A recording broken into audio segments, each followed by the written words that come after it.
Final video, February 28th, Friday, 2020. I'm always at risk of saying last, this is it, this is it, this is it. And I'm always at the mercy of not only my health and the conditions I have to live in here in Seattle, Washington, but to viruses and ailments and, flu.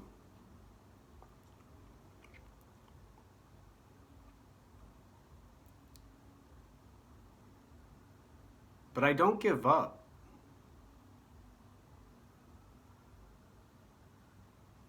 But I don't give in to the nastiness. I don't give in to people saying, I'm not funny, I'm stupid. I don't believe what other people say to me anymore. I used to. I used to like government. I used to like military. I used to like going out and having a meal.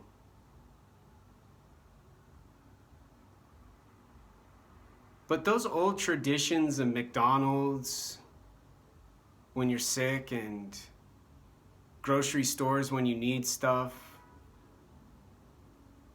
are gone. People get shot in Seattle, Washington now, going to get a cheeseburger at McDonald's. Little children can't even go to the McDonald's anymore. But their older peers, their younger folks, they call people like me racist. They describe me as a murderer who enslaved generations of their people.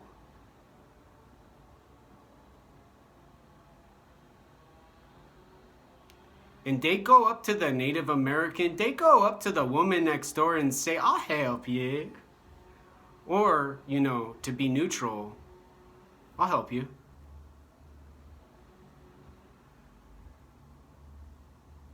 And then you have alcoholism, unfortunately and sadly enough, with the Native American locals. And then you have people like over here and everywhere around with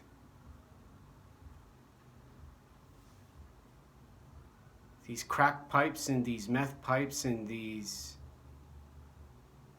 heroin needles.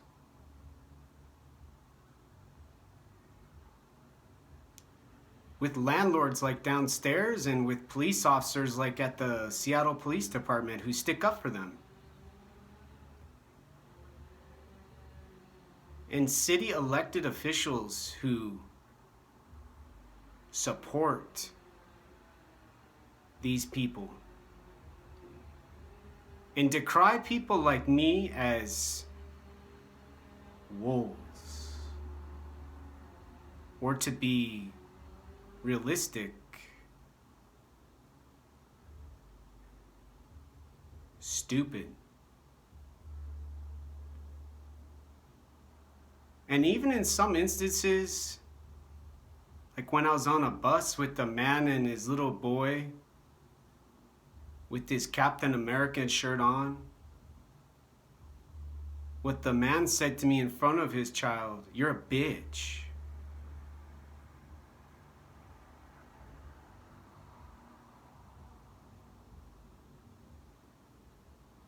Because I was confused in Shoreline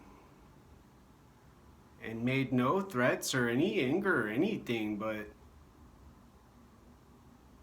was called a bitch by a dad and his son maybe, or maybe it was just his girlfriend's baby, or maybe he was babysitting. Wearing a Captain America shirt.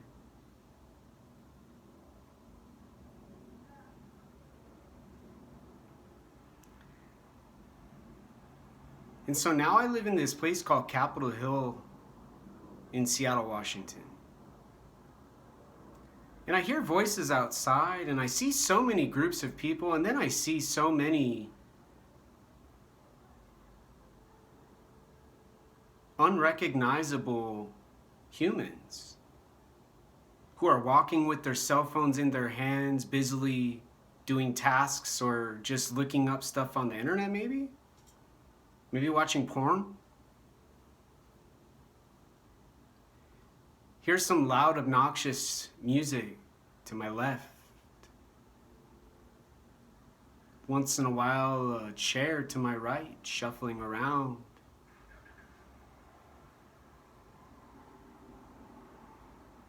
With not the same freedom, with not the same security and safety available to me.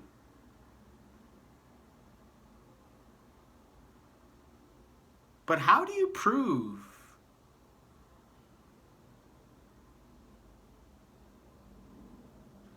these words? How do you prove any word? You either get someone else to agree the word makes sense. Like a basket. Makes sense. You put stuff in it. You can carry food, you can put water in it sometimes. Or you say, you don't speak the truth. You'll be impeached. And you will be brutalized. And for me, you will be bullied. All because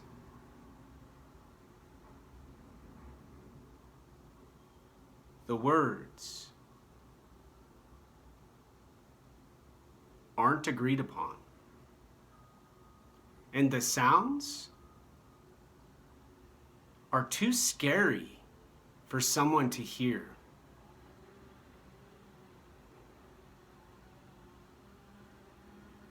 But what do you do when you see a wolf? What do you do when you're hungry? What do you do when you're thirsty? You run, you eat, you drink. Or you get eaten, you starve, and you die from thirst. 3 thoughts on each side of the brain. More than one word. And yet, I am considered incompetent. I am considered a liability. I am considered armed and dangerous.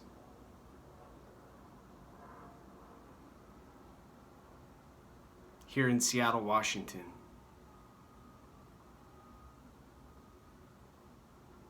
So have you ever wondered, what's it like in a different part of the planet? And have you ever wondered, after wondering what it's like in that part of the world, or, Earth, or whatever you want to describe it as, besides a planet? Have you ever wondered how to find out consciously and not have some Googles and Apples and drug addicts and governments and institutional security state cities like Seattle interfere?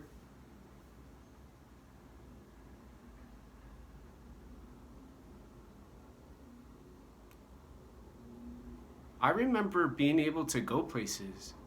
I remember having fun at those places, and I remember the excitement from life.